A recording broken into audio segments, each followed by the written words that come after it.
ईश्वर परम कृष्ण सच्चिदानंद विग्रह अनादि राधि गोविंद सर्व कारण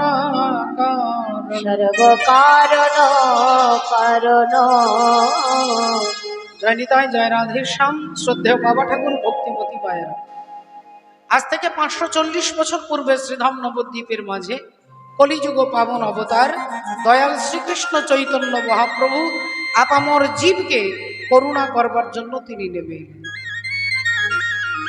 আমার মতো দুরাচারী পাপাচারী কামাচারী অত্যাচারী জীবকে করুণা করবার জন্য চৈতন্য ভগবান গঙ্গা মেখলা শোভিত নবদ্বীপ ধামে তিনি কৃপা করে নেমে আসছেন। কলিঘোর তিমিরে গরসল জগজনে ধর্ম করম রহুদু। এই ধর্মকে জানানোর জন্য, ধর্মকে শেখানোর জন্য স্বয়ং পরমাত্মা ভগবান তিনি প্রপঞ্চাতীত গোলকধাম পরিত্যাগ করে এই মাটির পৃথিবীতে ভক্তের কোলে, শচী মায়ের কোলে ভগবান নেমে আসছে। বৈষ্ণব পদকর্তা কলম দিচ্ছেন, অসাধনে চিন্তামণি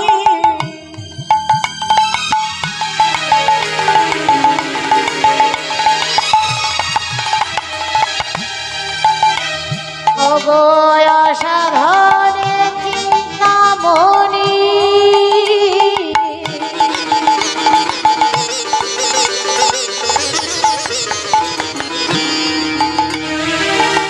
আমার বিধি অসাধনে চিন্তামণি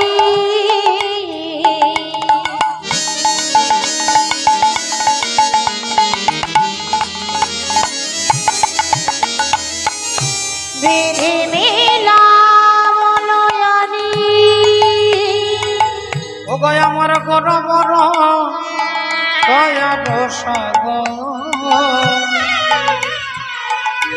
আমার গোরাবর দয়াল সাগর, আমার গোরা বড় দয়াল সাগর, গোরা বড় দয়াল সাগর। আমি এমন দয়াল আর দেখি নাই, এমন দয়াল আর দেখি নাই, আমি এমন দয়াল আর দেখি নাই, এমন দয়াল আর দেখি নাই, যে জনে চেচে সেধে হরি নামে পিলাই, এমন দয়াল আর দেখি নাই, চেচে সেধে হরি নামে পিলাই, এমন দয়াল আর দেখি নাই। ও গয় আমার গোরাবর দয়াল সাগর, গোরাবর দয়াল আমার গোরা বড় দয়াল সাগর, গোরা বড় দয়াল সাগর। বাবা ঠাকুর ভক্তিমতী মায়েরা, যে ভগবান আমার মতো দুরাচারী পাপাচারী জীবকে করুণা করবার জন্য আসছেন, সেই ভগবান ওই কুরুক্ষেত্রের মাঠে দাঁড়িয়ে অর্জুনকে বলছেন, পরিত্রাণায় সাধু নাম বিনাশায় চ দুষ্কৃতম ধর্ম সংস্থাপনার্থায় সম্ভবামি যুগে। এই তিনটে কারণের জন্য আমাকে বারবার যেতে হয় অর্জুন। প্রথম কারণ হচ্ছে সাধুদের পরিত্রাণ করতে, দ্বিতীয় কারণ হচ্ছে দুষ্টের দমন করতে, আর তৃতীয় কারণ হচ্ছে ধর্মকে প্রতিষ্ঠা করতে।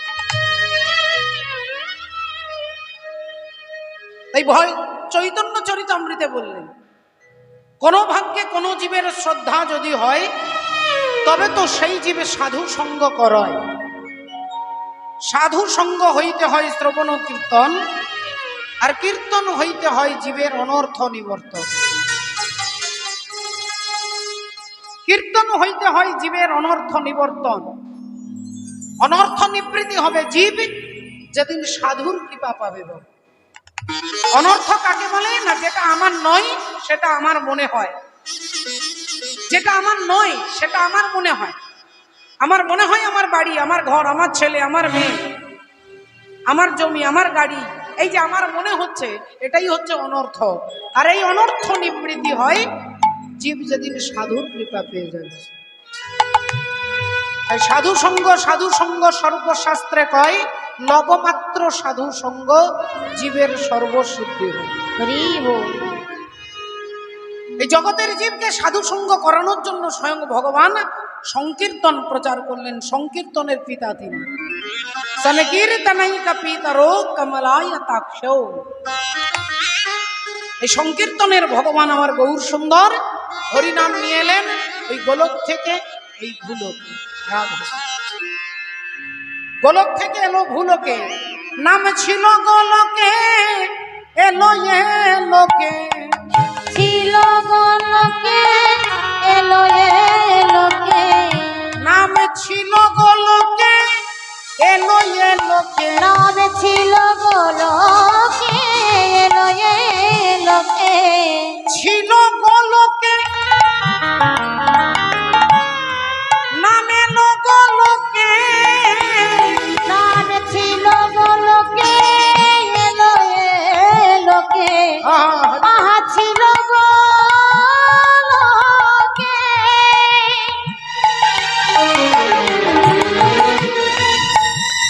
ও গো এলো লোকে। ছিল গোলকে, এলো লোকে। তাই যখনই আমাদের মনের মধ্যে মলিনতা, যখনই মায়া মোহ আমাদেরকে গ্রাস করে, এই কারণে সাধু সঙ্গের প্রয়োজন, এই কারণে ভাগবত, এই কারণে গীতা আমাদের মনটাকে পরিষ্কার করবার জন্য বলে। এই জন্যই সাধু সঙ্গ, এই জন্যই কীর্তন শোনা। 7 দিনের মধ্যে রাজা পরীক্ষিত মারা যাবেন। ব্রাহ্মণ পুত্র সমীক ঋষির পুত্র শৃঙ্গী অভিশাপ দিয়েছে যে যিনি আমার বাবার গলায় মরা সাপটা ঝুলিয়ে দিয়েছে, আমি ব্রাহ্মণ হয়ে তাকে অভিশাপ দিচ্ছি, তার 7 দিনের মধ্যে তক্ষক দংশনে মৃত্যু। 7 দিনের মধ্যে তক্ষক দংশনে মৃত্যু হবে। সেই মৃত্যু পথযাত্রী রাজা পরীক্ষিত মহারাজ তিনি যখন জানতে পারলেন সেই অভিশাপের কথা, তিনি বিভিন্ন পণ্ডিতের কাছে, সাধুদের কাছে, মহাত্মার কাছে গিয়ে এর সলিউশন কি করে কি করা যেতে পারে। কেউ বলল ধ্যান করো, কেউ বলে তপস্যা করো, কেউ বলে ব্রত করো, কেউ বলে যজ্ঞ করো। এমন সময় দেখা হয়ে গেল সাক্ষাৎ দেবর্ষি নারদের সঙ্গে। নারদ মুনি বললেন, আপনাকে এগুলো কিছু করতে হবে না, আপনার হাতে মাত্র 7টা দিন সময়। আপনি এক কাজ করুন, আপনি চলে যান হরিদ্বার, আর হরিদ্বারে গিয়ে সুখদেব গোস্বামীর শ্রীবদনে ভাগবত আস্বাদন, তার শ্রীবদন থেকে ভাগবত আস্বাদন করুন। আর 7 দিনের ভাগবত শুনে ওই রাজা পরীক্ষিত, যিনি মৃত্যু ভয়ে ভীত হয়ে সুখদেব গোস্বামীর চরণ প্রান্তে এসে দাঁড়ালেন, সেই রাজা পরীক্ষিত বলছে, আপনি আমাকে আশীর্বাদ করুন, আজকে যেন আমার মৃত্যু হয়। 7 দিনের সকালবেলায় বলছে, আমার যেন মৃত্যু হয়। সুখদেব গোস্বামী বললেন, তুমি মৃত্যু ভয়ে এসেছিলে, সাপের ছোবলে মারা যাবে না বলে এসেছিলে, আর এখন বলছো যে আমার মৃত্যু হোক। বলে, আপনার ভাগবত শুনবার আগে আমার মৃত্যুকে ভয় ছিল, কিন্তু আপনার ভাগবত শুনে এবার মৃত্যুকে ভয় নয়, মৃত্যুকে জয় করে ফেলেছি। হরি হরি বল। মৃত্যুকে জয় করে ফেলেছি। এতদিন পরে বুঝলাম শুধু আমি একা মরবো না, অনন্ত কোটি ব্রহ্মাণ্ডের প্রতিটি জীব আমার মতো 7 দিনের মধ্যেই মারা যাবে। যিনি কীর্তন করছেন, যিনি কীর্তন করাচ্ছেন, যারা কীর্তন শুনছেন, সকলের মৃত্যু আমার মতো 7 দিনের মধ্যেই হবে। যেদিন আমি মরবো, হয় রবিবার হবে, নইলে সোমবার হবে, নইলে মঙ্গল, নইলে বুধ, নইলে বৃহস্পতি, নইলে শুক্র, আর নইলে শনি। এই 7 দিনের মধ্যে আমরা সকলে, রাষ্ট্রপতি থেকে শুরু করে আমার মতো পাবলিক পর্যন্ত, সবার মৃত্যু এই 7 দিনের মধ্যেই হবে। বললেন তাহলে উপায় কি? না, উপায় হচ্ছে একমাত্র হরি গুণ কীর্তনম, একমাত্র ভগবানের নাম। এই নামকে আশ্রয় হচ্ছে জীবের একমাত্র কর্তব্য, একমাত্র গতি, একমাত্র মুক্তি। সেই নাম নিয়ে চৈতন্য ভগবান এই কলিযুগে আবির্ভূত হলেন। বৈষ্ণব পদকর্তা বলছেন, যদি গোরা নাই আসিত কি মতি হইত, আমি কেমনে ধরিতাম। যদি গোরা নয় আসিত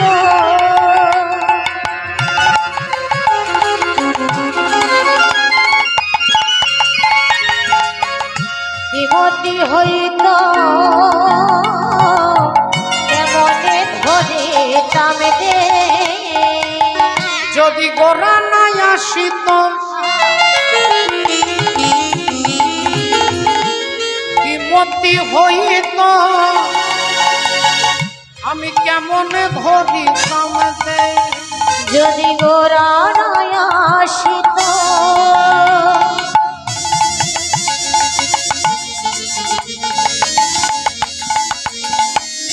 বিমতি হইত, কেমনে ধরে তামে দে। আর শ্রীরাধার মহিমা অগ প্রেম রস সীমা, ও গো শ্রীরাধা মহিমা,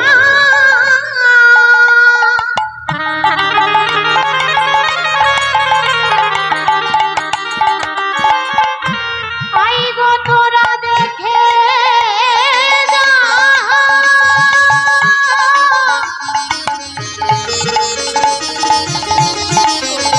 আমারি গোরা যদি না আসিত,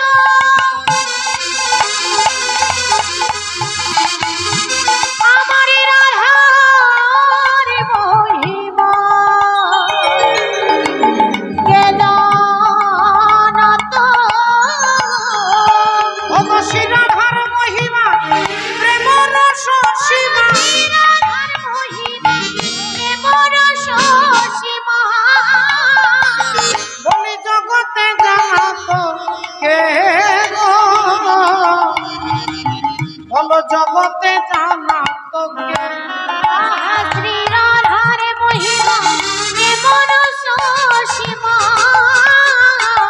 জগতে জানাত কে, জগতে জানাত কে, বলো কে জানাত, কে জানাত, বলো কে জানাত। কে জানাত। যদি আমার গোরা নাই আসিত কে জানাত। গোরা নয় আসিত কে জানাত। ও যে গোপন প্রেম গোপনে রইত, গোরা নয় আসিত কে জানাত। গোপন প্রেম গোপনে রইত, গোরা নয় আসিত কে জানাত। ও যে গোপন প্রেম গোপনে রইত, রাধা প্রেমামৃত তত্ত্ব। গোপন প্রেম গোপনে রইত, রাধার প্রীত তত্ত্ব।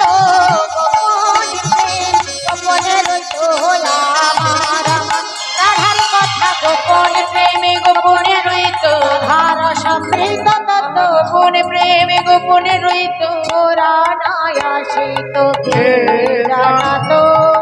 জগতে জানাত কে, জগতে জানাত কে, বলো জগতে জানাত কে, জগতে জানাত কে। তাহলে আমার মতো জীবকে জানানোর জন্য ভগবান আসছেন। রাধে রাধে। একটু লক্ষ্য করে দেখুন বাবা ঠাকুর, আপনারা বুঝতে পারবেন কুরুক্ষেত্রের মাঠে আজকে ভগবান শ্রীকৃষ্ণ অর্জুনকে বলছেন, অর্জুন আজকে তোমাকে যুদ্ধ করতে হবে। কার সঙ্গে? না, গুরু দ্রোণাচার্যের সঙ্গে। গুরু দ্রোণাচার্যের সঙ্গে আজকে তোমাকে যুদ্ধ করতে হবে। এ কথা যেই বলেছেন অমনি সঙ্গে সঙ্গে অর্জুন বলে উঠলেন, কৃষ্ণ আমি গুরুদেবের সঙ্গে যুদ্ধ করতে পারবো না কৃষ্ণ, আমি কিছুতেই পারবো না, কিছুতেই।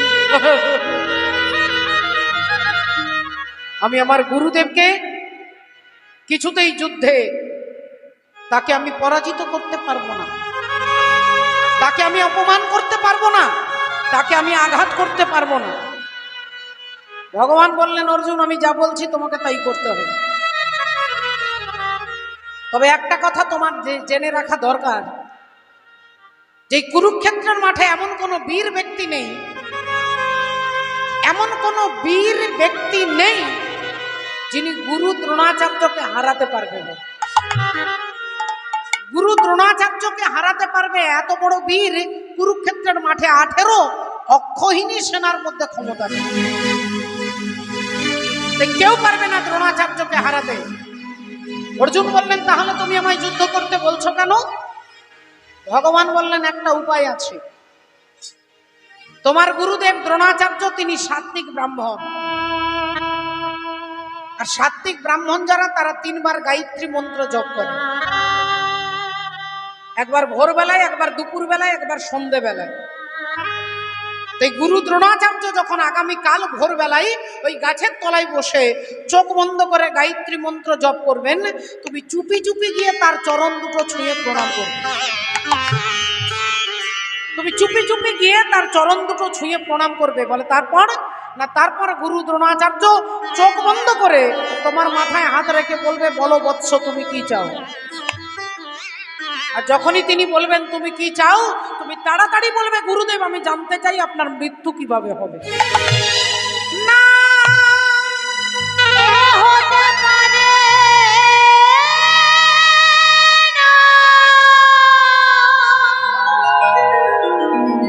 না, না এ হতে পারে না,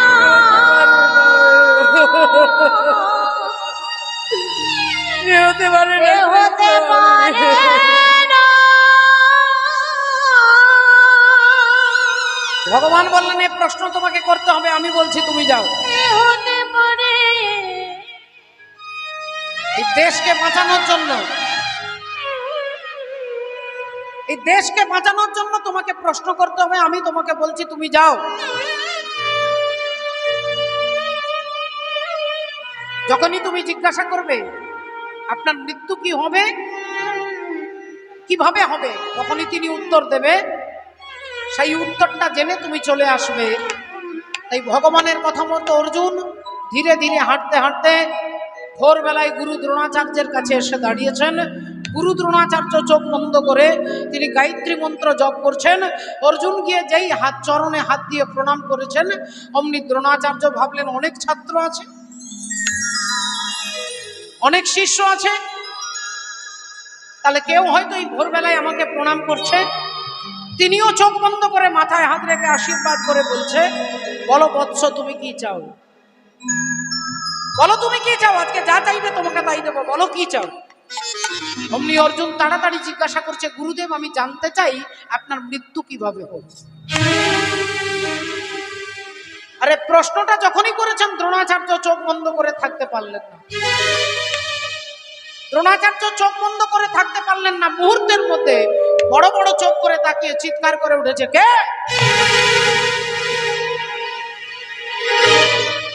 যেই তাকিয়ে দেখেছে অমনি দেখছে অর্জুন দাঁড়িয়ে আছে। দ্রোণাচার্য হেসে ফেলেছে। দ্রোণাচার্য হাসছেন। আপনারা ভাবতেন অর্জুনকে দেখে, না গো বাবা ঠাকুর, অর্জুনকে দেখে তিনি হাসছেন না। অর্জুনের পেছনে একটা গাছ আছে, আর গাছের আড়ালে পরমাত্মা হরি দাঁড়িয়ে আছেন। ভগবানকে দেখা যাচ্ছে না, ভগবানের উত্তরীয়টা মাঝে মাঝে বাতাসে নড়ছে। আর এই উত্তরীয়টা দেখে দ্রোণাচার্য বুঝতে পেরে গেল যে যে পক্ষে কৃষ্ণ রয় সেই পক্ষ কি কখনো পরাজিত হয়? যে পক্ষে কৃষ্ণ রয় সেই পক্ষ কি কখনো পরাজিত হয়? বাবা অর্জুন, তুমি জানতে চাইছো আমার মৃত্যু কিভাবে হবে, তাহলে শোনো বাবা, যেদিন আমি আমার ছেলে অশ্বত্থামার মৃত্যু সংবাদ শুনবো, আমার হাত থেকে ধনুর্বাণ মাটিতে খসে পড়বে। যতক্ষণ আমার হাতে ধনুর্বাণ থাকবে পৃথিবীর কোনো বীর আমাকে পরাজিত করতে পারবে না। আর ওই ধনুর্বাণ যখনই হাত থেকে খসে পড়বে তখনই জানবে আমার মৃত্যু সম্ভব, তার আগে কিন্তু নয়। সমস্ত ঘটনা অর্জুনকে বলে দিলেন। অর্জুন এসে ভগবানকে বললেন। কিছুক্ষণ পরে সূর্য উদয় হলো, কুরুক্ষেত্রের যুদ্ধ শুরু হয়ে গেল। আজকে দ্রোণাচার্য অর্জুনকে বারবার বাণ দ্বারা বিধ্বস্ত করছে, বারবার বাণ দ্বারা বিধ্বস্ত করছেন। অর্জুন ভয়ে থরথর করে কাঁপছে, অর্জুনের চোখ দিয়ে দরদর করে জল পড়ছে। অর্জুন চিন্তা করছে আমি এখন কিছুতেই যুদ্ধ করতে পারছি না। আর এমন সময় অর্জুনের রথে বসে থাকা ভক্তাধীন ভগবান তিনি দেখতে পেলেন মালব্য রাজা ইন্দ্রবর্মা। আর ইন্দ্রবর্মার একটা পোষা হাতি ছিল, যে হাতিটার নাম অশ্বত্থামা। সেই অশ্বত্থামা নামক হাতিটাকে ভীম গদা দিয়ে মেরেছে, আর হাতিটা পড়ে মারা গেছে। যেই হাতিটা পড়ে মারা গেছে অমনি ভগবান চিৎকার করছে, অর্জুন বলো অশ্বত্থামা মারা গেছে, বলো অর্জুন বলো অশ্বত্থামা মারা গেছে। অর্জুন অবাক হয়ে ভগবানের দিকে তাকিয়ে বলছে, কি বলছো তুমি কৃষ্ণ, অশ্বত্থামা মারা গেছে? আরে ওই তো অশ্বত্থামা দাঁড়িয়ে আছে, ওই তো অশ্বত্থামা বেঁচে আছে, আর যে মারা গেছে সে তো একটা হাতি। ভগবান বললেন এই ট্যাবলেটই কাজ করবে, বলো অশ্বত্থামা মারা গেছে, বলো বলো। অর্জুন চিৎকার করে বলে উঠলেন, অশ্বত্থামা মারা গেছে, অশ্বত্থামা মারা গেছে। যেই বলেছে অশ্বত্থামা মারা গেছে, গুরু দ্রোণাচার্য যেই শুনেছে সঙ্গে সঙ্গে তার সারা দেহটা কেঁপে উঠেছে, সঙ্গে সঙ্গে দেহটা কাঁপছে। আমার আমার অশ্বত্থামা মারা গেছে, আমার পুত্র মারা গেছে, আমার ছেলে। হঠাৎ তার মনে হলো না না না না না না, অর্জুন তোমার কথা আমি বিশ্বাস করতে পারছি না। তুমি আমার সঙ্গে চালাকিও করতে পারো, চালাকি করে বলতে পারো আমার ছেলে মারা গেছে, তাই তোমাকে আমি বিশ্বাস করতে পারছি না। পেছন থেকে ভগবান জিজ্ঞাসা করলেন, বেশ তো, অর্জুন বলছে আপনি বিশ্বাস করতে পারছেন না, আচ্ছা কে বললে বিশ্বাস করবেন? বলে যদি সাক্ষাৎ ধর্মপুত্র যুধিষ্ঠির বলে তাহলে আমি বিশ্বাস করতে পারি আমার ছেলে মারা গেছে। যদি যুধিষ্ঠির বলে তাহলে বিশ্বাস করতে পারি। অমনি ভগবান অর্জুনের রথ থেকে নেমে আর সোজা ছুটতে ছুটতে যাচ্ছে, সোজা ছুটতে ছুটতে যাচ্ছে, রাধে রাধে। আর ছুটতে ছুটতে গিয়ে দাদা যুধিষ্ঠির কাছে দাঁড়িয়ে বলছেন, দাদা গো, ও দাদা বলো না, দাদা বলো না অশ্বত্থামা মারা গেছে, বলো না। যুধিষ্ঠির দাদা হাত জোড় করে ভগবানের দিকে তাকিয়ে বলছেন, তুমি সর্বযজ্ঞের ঈশ্বর, অক্ষয় অব্যয় অবিনশ্বর, ব্রহ্মা বিষ্ণু মহেশ্বর, করে তোমার ধ্যান, কিন্তু কৃষ্ণ রে তুমি চাইলেও আমার জিহ্বা দিয়ে মিথ্যে বেরোবে না, তুমি চাইলেও আমি মিথ্যে কথা বলতে পারবো না। ভগবান বললেন, আমি কি তোমাকে মিথ্যে কথা বলতে বলছিলে? তুমি মিথ্যে বলবে কেন? তুমি তো বলবে অশ্বত্থামা হতবাণী, ইহা আমি সত্য জানি, ইতি গজ পড়ি গেল রণে। অশ্বত্থামা হতবাণী, ইহা আমি সত্য জানি, ইতি গজ, গজ মানে হাতি, তাহলে হাতিটা পড়ে মারা গেছে, এটা তো মিথ্যে কথা নয়। যুধিষ্ঠির দেখলেন না এটা তো মিথ্যে নয়, তাহলে তো এটা বলা যাবে। অমনি যুধিষ্ঠির দাদা চিৎকার করে বলে উঠলেন, অশ্বত্থামা হতবাণী, ভগবানী ইহা আমি সত্য জানি, সত্য জানি। আর যেই এই দুটো লাইন চিৎকার করে যুধিষ্ঠির দাদা বলেছে, গুরু দ্রোণাচার্য ভাবছে তাহলে সত্যি আমার ছেলে মারা গেছে। অশ্বত্থামা হত এ কথা যুধিষ্ঠির বলছে, যার মুখ দিয়ে কখনো মিথ্যে বেরোয় না, তাহলে সে যখন বলছে তখন আমার ছেলে মারা গেছে। হা পুত্র, হা পুত্র, ওরে অশ্বত্থামা। এই অশ্বত্থামা বলতে বলতে দ্রোণাচার্য মাটিতে পড়ে যাচ্ছে, কাঁপতে কাঁপতে পড়ে যাচ্ছে গুরু দ্রোণাচার্য। আর তখনই যুধিষ্ঠির দাদা ভাবছে যে গুরুদেব ভুল ভেবে নিয়েছেন, গুরুদেব ভেবে নিয়েছেন ওনার ছেলে মারা গেছে। তাহলে আমি দ্বিতীয় লাইনটা একটু জোরে বলবো, ইতি গজ পড়ি গেল রণে, এই গজটা বললেই উনি বুঝতে পারবেন যে ওনার ছেলে নয়, একটা অশ্বত্থামা নামক হাতি মারা গেছে। তাহলে এই দ্বিতীয় লাইনটা আমি জোরে বলবো, আর যেই তিনি জোরে বলতে যাবে, শাস্ত্র বলছেন আপন ইচ্ছাই জীব কোটি বাঞ্ছা করে, কৃষ্ণ ইচ্ছা না হইলে বাঞ্ছা নাহি পুরে। আপন ইচ্ছাই জীব কোটি বাঞ্ছা করে, কৃষ্ণ ইচ্ছা না হইলে বাঞ্ছা নাহি পুরে। একটু ভালো করে ভেবে দেখুন শ্রদ্ধেয় বাবা ঠাকুর ভক্তিমতী মায়ের। আপনারা লক্ষ্য করলে বুঝতে পারবেন, এখানে যত যত মায়েরা বসে আছেন, বাবারা বসে আছেন, আপনারা কিন্তু সবাই চান যে আমার ছেলে যেন ডাক্তার হয়, মাস্টার হয়, বড় মানুষ হয়, নিজের পায়ে দাঁড়াতে পারে, আমার ছেলেকে যেন 10-20টা গ্রাম চিনতে পারে। এরকম আশা ভরসা মায়েরা করতেই পারেন, বাবারা ভাবতেই পারেন। কিন্তু বাবা ঠাকুর আপনার ইচ্ছাতে হবে না বাবা, আপনার ইচ্ছাতে হবে না। হবে কার ইচ্ছাই? না আপন ইচ্ছাই জীব কোটি বাঞ্ছা করে, কৃষ্ণ ইচ্ছা না হইলে বাঞ্ছা নাহি। হরি হরি বল।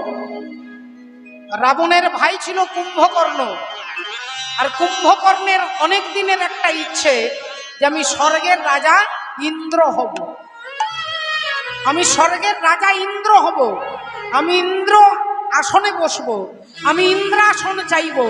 আর এর জন্য তিনি 10,000 বছর তপস্যা করতে বসলেন। 10,000 বছর তপস্যা করার পরে সৃষ্টিকর্তা ব্রহ্মা তার তপস্যায় তুষ্ট হয়ে সামনে দাঁড়িয়ে বলছে, বলো বৎস, আজকে তুমি কি চাও? আজকে তুমি যা চাইবে তোমাকে তাই দেবো, বলো তুমি কি চাও? কুম্ভকর্ণের আগে থেকে জানা আছে যে আমি ইন্দ্রের আসনটা নেব, আমি ইন্দ্রের চেয়ারে বসবো, আমি ইন্দ্রাসনটা চাইব। তাই যেই ব্রহ্মাজি বলেছেন আজকে তুমি যা চাইবে তোমাকে তাই দেব, কুম্ভকর্ণ বলতে যাচ্ছিলেন আমি ইন্দ্রাসন চাই, কিন্তু তার আগেই পরমাত্মা শ্রী হরি মা সরস্বতীকে তার জিউ হাতে বসিয়ে দিলেন। বললেন, হে দেবী সরস্বতী, তুমি কুম্ভকর্ণের জিউ হাতে বসে যাও। আর দেবী সরস্বতী কুম্ভকর্ণের জিউ হাতে বসে গেলেন। ব্রহ্মা বলছেন তুমি কি চাও? কুম্ভকর্ণ বলতে যাচ্ছিলেন আমি ইন্দ্রাসন চাই, কিন্তু তার জিহ্বাটা ঘুরে বেরিয়ে গেল আমি নিদ্রাসন চাই। ইন্দ্রাসন বলতে পারলেন না, নিদ্রাসন বেরিয়ে গেল। একবারে জিভ ফসকে বেরিয়ে গেলেন। আর যখনই বেরিয়ে গেল তখন ব্রহ্মাজি বললেন তথাস্তু, তোমার ঘুমিয়ে যাওয়াই ভালো। তাহলে কুম্ভকর্ণের ইচ্ছে ছিল আমি ইন্দ্রাসন বলবো, কিন্তু ভগবানের ইচ্ছে নেই বলে তার জিহ্বা ফসকে বেরিয়ে গেল আমি নিদ্রাসন চাই। তাই যুধিষ্ঠির দাদা ভেবেছিলেন আমি জোরে বলবো, আর যেই যুধিষ্ঠির দাদা জোরে বলতে যাবে ইতি গজ, যেই জোরে বলতে যাবে তার আগেই ভগবান পাঞ্চজন্য শঙ্খটাকে জোরে বাজিয়ে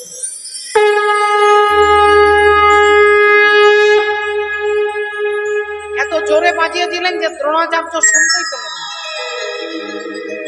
দ্রোণাচার্য শুনতেই পেলেন না, ইতি গজ পড়ে গেল রণে।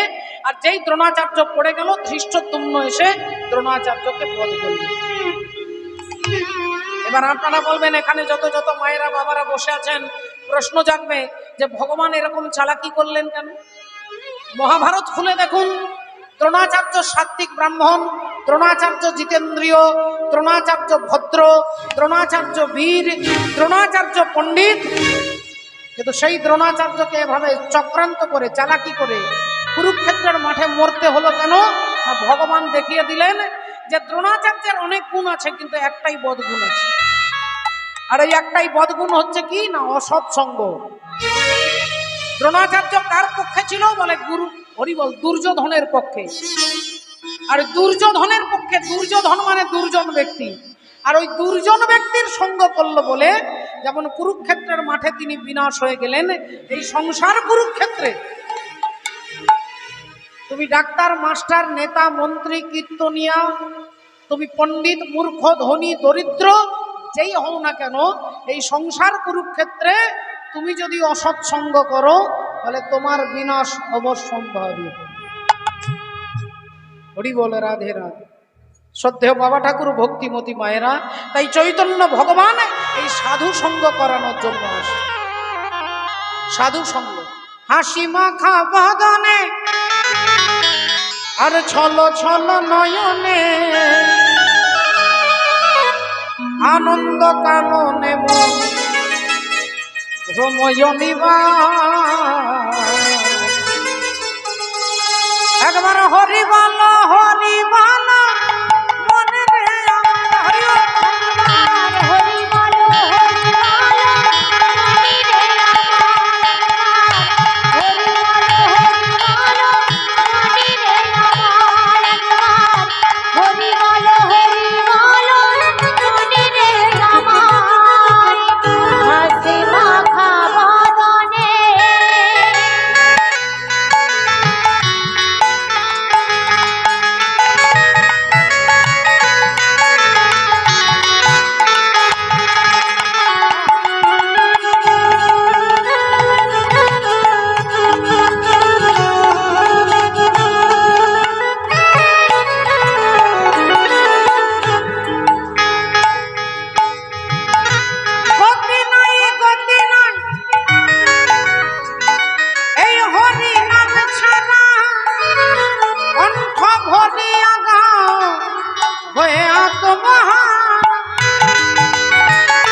শ্মশানে কিবা রাত্রি দিনে ওই দেখো শ্মশানে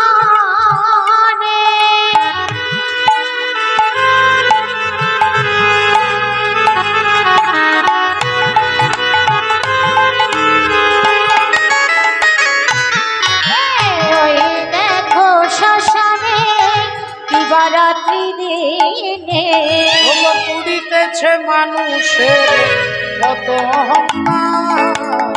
হরি বলো হরি বলো মনে রে আমার একবার। হরি বলো হরি বলো মনে রে আমার একবার। হরি বলো হরি বলো মনে রে আমার একবার। হরি বলো হরি বলো মনে রে আমার একবার। হরি বলো হরি বলো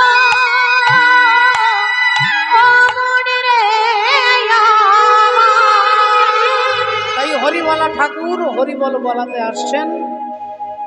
পদকর্তা এক পাশে দাঁড়িয়ে কলম দিচ্ছেন। আহা বেদ পিতা দুহু কিছু নাহি জানত। বেদ পিতা দুহু কিছু নাহি জানত। অবশ্যে যদি গৌরাঙ্গ করে অবশ্যে যদি গৌরাঙ্গ করে সে যদি গৌরাঙ্গ করে নয়নানন্দেতে ভনে সেই তো সকলে জানে। নয়নানন্দেতে ভনে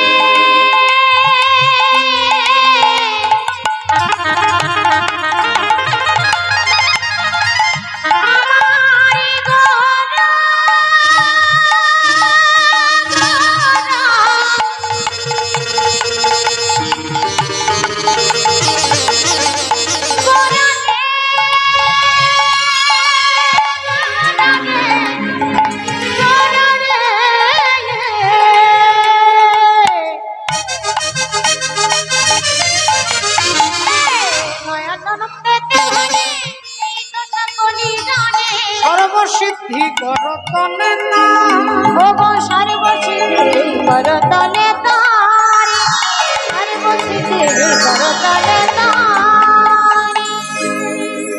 আয়া যে নয়ন আনন্দে হবে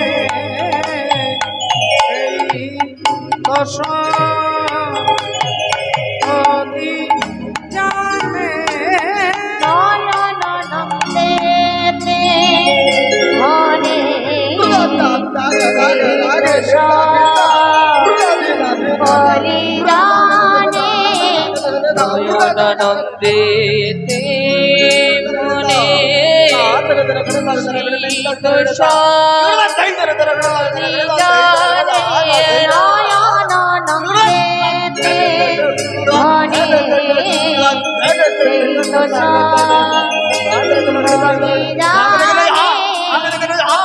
নন্দে ভনে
নন্দে দেবনে সেই তো বলিদানে নয়ন নন্দে দেবনে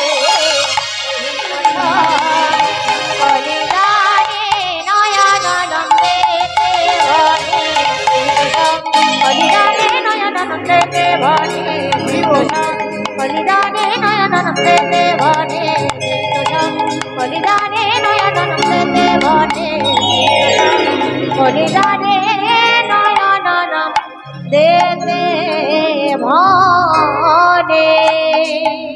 জয় জয় জগৎ জগতি গুরু বিমঞ্ছা কল্পতরু কল্পতরু সিদ্ধকর তপ্তমর করুণা তোমার তুমি পিতা তুমি জগতের ত্রাতা কেউ নাই তোমার ভিন্ন কেহ নাই তোমার ভিন্ন জয় রাধে জয় রাধে রাধে শ্যাম। সকল সাধুগুরু ভক্তবৃন্দের চরণে আমার কোটি কোটি দণ্ডবত প্রণাম জানিয়ে এতক্ষণ আমরা মহাপ্রভু চরণাশ্রয় করেছিলাম। শ্রদ্ধেয় কমিটির যেসব দাদারা বাবারা ভাইয়েরা যারা রয়েছেন তারা আমাকে বলেছিলেন মহাভারতকে আশ্রয় করে অর্থাৎ মহাভারতকে সামনে রেখে তারা ভগবানের কথা শুনতে চেয়েছিলেন। মহাভারতের মধ্যে যাদের চরিত্রগুলো থাকবে তার মধ্যে দাতা কর্ণের কথা বলেছিলেন। যেহেতু দাতা কর্ণ সম্পর্কে খুব বিস্তারিতভাবে আমার জানা নেই, সেই কারণে আমি বলেছিলাম ঠিক আছে মহাভারতকে আশ্রয় করেই আজকে আমরা বিষয়বস্তু শুনব। মহাভারতে যার কথা রয়েছে আমরা মহাভারত দেখলে জানতে পারবো। আজকে যে পালা আমরা শুনব তৃতীয় পাণ্ডব অর্জুনের বিষয়ে আমরা জানবো। আজকে অর্জুনের অহংকার চূর্ণ, অর্জুনের দর্প চূর্ণ হবে। আজকে অর্জুনের অহংকারটা কি, কেন অহংকার হলো, কিভাবে তার দর্প চূর্ণ হবে, আমরা তার তথ্য গুরুচরণ আশ্রয় করে আমরা জানবো। তাই আজকে চলুন আমরা মহাভারত দেখব, শাস্ত্র কি বলছেন আমরা শুনে নেব। ভগবান শ্রীকৃষ্ণের 108টা নামের মধ্যে একটা নাম হচ্ছে ভগবানের দর্পহারী মধুসূদন। আর ওই দর্পহারী মধুসূদন নামটা যিনি দিয়েছিলেন, কে দিয়েছিলেন? ওগো শ্রীনন্দ রাখিল নাম নন্দের নন্দ, শ্রীনন্দ রাখিল নামে নন্দের নন্দন, শ্রীনন্দ রাখিল নামে নন্দের নন্দন। আর যশোদা রাখিল নাম জাদু বাছা ধন, যশোদা রাখিল নামে জাদু বাছা ধন, যশোদা রাখিল নাম জাদু বাছা ধন। উপানন্দ নাম রাখে সুন্দর গোপাল, উপানন্দ নামে রাখে সুন্দর গোপাল, উপানন্দ নামে রাখে সুন্দর গোপাল। আর ব্রজবালক নাম রাখে ঠাকুর রাখাল, ব্রজ বালক নামে রাখে ঠাকুর রাখাল, ব্রজ বালকের নামে রাখে ঠাকুর রাখাল। পশুপতি নাম রাখে গরুর মহাবীর, পশুপতি নামে রাখে গরুর মহাবীর, পশুপতি নাম রাখে গরুর মহাবীর। পশুপতি নামে রাখে গরুর মহাবীর। হ্যাঁ, আর দর্পহারি নাম রাখে অর্জুন সুধীর। দর্পহারি নামে রাখে অর্জুন সুধীর, দর্পহারি নামে রাখে অর্জুন সুধীর। তাহলে ভগবান শ্রীকৃষ্ণের নাম দর্পহারি মধুসূদন, এই নামটা অর্জুনই দিয়েছিলেন। আর অর্জুনেরই আজকে অহংকার চূর্ণ হবে। কেন হলো অহংকার, এর ইতিহাস জানতে গেলে আজকে আমরা সরাসরি চলে যাব ভগবানের কাছে। ভগবান মনে মনে চিন্তা করলেন যে হস্তিনাপুরের দায়িত্ব আমি শেষ করে ফেলেছি। এখানে যুধিষ্ঠির দাদা আজকে রাজা হয়েছে, মা কুন্তী দেবী তিনি রাজমাতা হয়েছেন। আজ তাদের থাকার অভাব নেই, আজ তাদের খাবার অভাব নেই, আজকে তাদের পড়ার অভাব নেই।